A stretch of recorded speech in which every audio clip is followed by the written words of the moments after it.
संस्कारी बेटी। शालिनी की उम्र लगभग 28 साल की हो चुकी थी, लेकिन अभी तक उसकी शादी नहीं हुई थी। शालिनी के मम्मी पापा सरला और महेश जी ने कभी उसकी शादी के लिए कुछ ज्यादा कोशिश भी नहीं की। शाली मन ही मन चाहती थी कि दूसरी सहेलियों की तरह उसका भी घर बस जाए, लेकिन वो अपने मम्मी पापा से ये बात कहती भी तो कैसे कहती। माँ जानती है, मेरी सहेली है ना शीतल, उससे बेटी हुई है, बड़ी प्यारी बच्ची है उसकी। अरे ये तो बहुत अच्छी बात है। उसकी शादी भी तो 4 साल पहले हो गई थी ना। अब क्या कर बेटा, चाहते हैं तो हम भी यही है कि तुम्हारी शादी हो जाए, लेकिन कोई अच्छा लड़का मिलता ही नहीं। कोई बात नहीं मम्मी पापा, मैं जानती हूँ आप मेरे लिए बहुत अच्छा रिश्ता ढूंढना चाहते हैं। अभी मेरी इतनी उम्र भी तो नहीं हुई है। अच्छा शालिनी बेटा, क्या है ना, मेरे पास नई साड़ी नहीं है और मुझे किटी पार्टी में जाना था, तो इस महीने तेरी तनख्वाह आ जाए तो एक नई साड़ी दिलवा देना बेटा। और बेटा मेरा मोबाइल भी थोड़ा पुराना हो गया है, 6 महीने से इसी को काम में ले रहा हूँ, एक नया मोबाइल ला देना बेटा। हाँ हाँ मम्मी पापा। और माँ, आप तनख्वाह की चिंता क्यों करती हैं? साड़ी तो मैं आपको कल ही दिलवा दूंगी। और रही बात आपकी मोबाइल की, तो मैं आज शाम को ही ऑफिस से लौटते वक्त ले आऊंगी। अरे भगवान सबको तुम्हारे जैसी बेटी दे, कितना ध्यान रखती है अपने मम्मी पापा का। पापा, आज आप दुकान नहीं जा रहे हैं क्या? वो क्या है ना बेटा, मेरे सर में जरा दर्द हो रहा है, इसलिए आज दुकान जाने का मन नहीं है। पापा दवाई ले लीजिए, और अगर हो सके तो चले जाइए। इस तरह दुकान बंद रहेगी तो ग्राहक आना बंद कर देंगे ना। अरे बेटा, तेरे पापा की अब उम्र हो चली है और तू है ना हमारी कमाऊ बेटी, इतनी अच्छी नौकरी करती है, हमारा ख्याल रखती है, तेरे पापा को चिंता करने की क्या जरूरत भला है? ठीक है पापा, आप अपना ध्यान रखिए, मैं ऑफिस से लौटते वक्त आपका फोन ले आऊंगी। और माँ, आपकी साड़ी हम कल लेकर आएंगी। शालिनी के जाने के बाद क्या करे, शालिनी के लिए सच में कोई लड़का ढूंढ कर उसकी शादी करवानी है क्या? अरे पागल हो गई हो क्या? वो शादी करके इस घर से चली गई तो हमारे खाने के लिए पैसे कहाँ से आएंगे? जानती हूँ वैसे भी आपको ना दुकान पर जाने में, काम करने में आलस आता है, अच्छे से पहचानती हूँ आपको। हाँ तो क्या हुआ, बेटी नौकरी करती है, जब बच्चे माँ बाप की कमाई पर मजाक कर सकते हैं तो क्या माँ बाप बच्चों की कमाई पर थोड़े दिन चैन से जी नहीं सकते?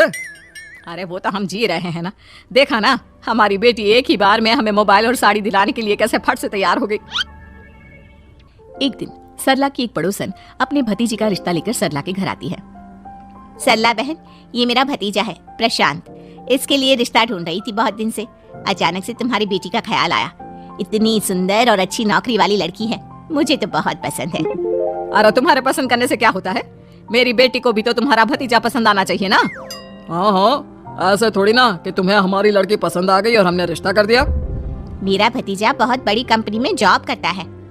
अंकल जी, मैंने आपकी बेटी को देखा है और वो मुझे बहुत पसंद है। हाँ, तुम्हें तो पसंद है, लेकिन हमें भी तो उससे एक बार पूछना पड़ेगा ना। तो बुलाइए ना शालिनी को, उससे पूछ लेते हैं कहाँ है वो। ऑफिस गई है और उसको आने में अभी देर लगेगी।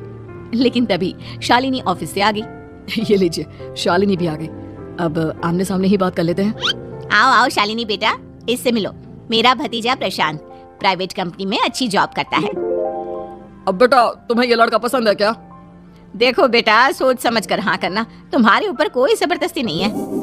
मम्मी पापा, प्रशांत की जॉब और उसकी बातें सुनकर मुझे तो काफी अच्छा लगा, मैं उससे शादी करने के लिए तैयार हूँ। ये लो, सारा मामला यहीं के यहीं निपट गया, लड़का और लड़की राजी हैं, तो अब हमें क्या। सरला की पड़ोसन और प्रशांत वहाँ से चले जाते हैं। अगले दिन, क्या हुआ मम्मी पापा, आप इतने उदास क्यों लग रहे हैं? वो क्या है ना बेटा, तुमने शादी के लिए हाँ कर दी उस लड़के के साथ। तो क्या हुआ माँ, उस लड़के में कोई खोट है क्या? आपको वो पसंद नहीं? अरे नहीं बेटा, जिसमें तुम्हारी खुशी उसमें हमारी खुशी, हमें भी लड़का पसंद है। तो फिर क्या बात है, अगर कुछ भी है तो आप मुझे बता सकते हैं। तुम्हारी माँ ये सोच सोच कर परेशान है कि तुम्हारे बाद हमारा क्या होगा। तुम हमारी इकलौती बेटी हो, हमारा बुढ़ापा कैसे कटेगा। अब बेटा, हम अपने बारे में सोचकर तुम्हें जिंदगी भर शादी करने से रोक तो नहीं सकते ना।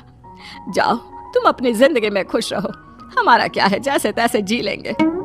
हाँ बात तो सही है बेटा, कैसे भी करके मैं दुकान का काम कर लूंगा, तुम और प्रशांत शादी करके खुश रहो। देखो प्रशांत, तुम मुझे बहुत पसंद हो, लेकिन मैं चाहकर भी तुमसे शादी नहीं कर सकती। अरे क्या हुआ शालिनी, क्या तुम मेरी किसी बात से परेशान हो? नहीं प्रशांत, मैं अपने माँ बाप की इकलौती संतान हूँ। अगर मैं भी शादी करके घर से चली गई तो उनका ख्याल कौन रखेगा, उनका खर्चा कौन उठाएगा? तो क्या तुम सारी जिंदगी शादी नहीं करोगी? शायद नहीं प्रशांत, और अगर अपने माँ बाप के लिए ये भी करना पड़े तो इसमें गलत क्या है? प्रशांत ये सारी बात जाकर सरला की पड़ोसन यानी कि अपनी बुआ को बता देता है।